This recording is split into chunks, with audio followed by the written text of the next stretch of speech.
मित्रों, महाभारत युद्ध में भगवान श्री कृष्ण की कुछ योजनाओं से ही पांडवों की जीत हुई थी।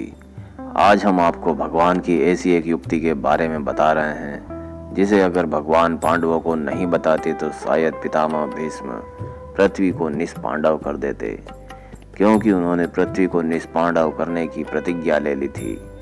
तो आइए जानते हैं भगवान श्री कृष्ण के द्वारा पितामह भीष्म से द्रौपदी को जबरन आशीर्वाद दिलाने की यह रोचक कहानी।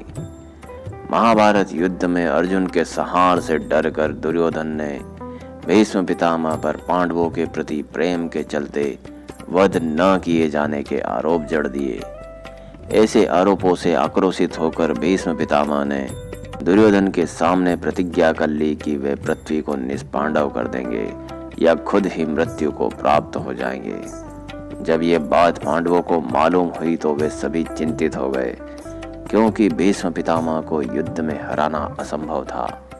पांडवों की चिंता को देखते हुए भगवान श्री कृष्ण ने द्रौपदी को कहा कि तुम युद्ध में शामिल एक साधारण योद्धा की पत्नी का वेश बनाकर पितामह भीष्म से अपने पति की रक्षा का वचन मांग लो, क्योंकि भीष्म पितामह ने अगर यह वचन दे दिया तो तुम्हारे इन पांचों पांडवों का बाल भी बांका न होगा। परंतु ध्यान रहे कि जब तक पितामह तुम्हें यह वचन न दे दे तब तक अपनी पहचान को छिपा कर रखना।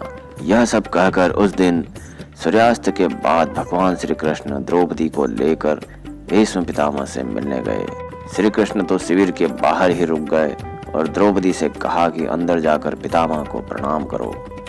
भगवान श्री कृष्ण की बात को मानकर द्रौपदी घूंघट निकालकर भीष्म पितामह के पास गई और उन्हें प्रणाम किया तथा भीष्म पितामह से कहा कि हे पितामह, मेरे पति भी इस युद्ध में लड़ रहे हैं। मैं यह जानती हूँ कि युद्ध में लड़ने वाले किसी भी योद्धा की मृत्यु का कोई ठिकाना नहीं, परंतु मैं यह भी जानती हूँ कि आपके द्वारा कही गई हर बात सत्य होती है।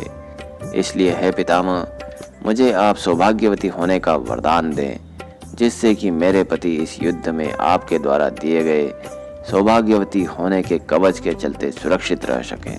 भीष्म पितामह ने भगवान से मन ही मन प्रार्थना की कि मेरे पास आई स्त्री के अखंड सौभाग्य की रक्षा करना, और द्रौपदी को अखंड सौभाग्यवती का आशीर्वाद दे दिया। उसके बाद द्रौपदी ने अपने सिर से घूंघट हटा दिया। भीष्म पितामह यह सब देखकर आश्चर्य में पड़ गए, परंतु वे सब कुछ समझ गए और बोले कि द्रौपदी, तुम्हें यहाँ मेरे पास यह आशीर्वाद लेने किसने भेजा? यह अवश्य ही भगवान श्री कृष्ण की योजना होगी। तभी उस कक्ष में भगवान श्री कृष्ण के साथ पांचों पांडव भी आ गए और पांडवों ने कहा कि हाँ पितामह, यह योजना श्री कृष्ण की ही थी। पितामह भीष्म ने श्री कृष्ण से कहा कि मेरे एक वचन को दूसरे वचन से काट देने का काम आप ही कर सकते हैं मधुसूदन। उसके बाद पितामह ने पांडवों से कहा कि मेरे द्वारा पृथ्वी को निष्पांडव करने की प्रतिज्ञा के चलते मैं कल युद्ध में अवश्य ही पांडवों को मार गिराऊंगा, परंतु द्रौपदी को दिए सौभाग्यवती होने के वचन की लाज बचाने के लिए पांडवों को मारने से पहले ही अर्जुन को मेरा वध करना होगा। और फिर अगले दिन हुआ भी यही। भीष्म पितामह के द्वारा किसी भी पांडव को मारने से पहले ही अर्जुन ने शिखंडी की मदद से भीष्म पितामह की छाती को अपने नुकीले बाणों से छलनी कर दिया। दोस्तों, यह जानकारी अगर आपको अच्छी लगी हो तो वीडियो को लाइक शेयर करें और चैनल को सब्सक्राइब करें। धन्यवाद। जय श्री कृष्ण।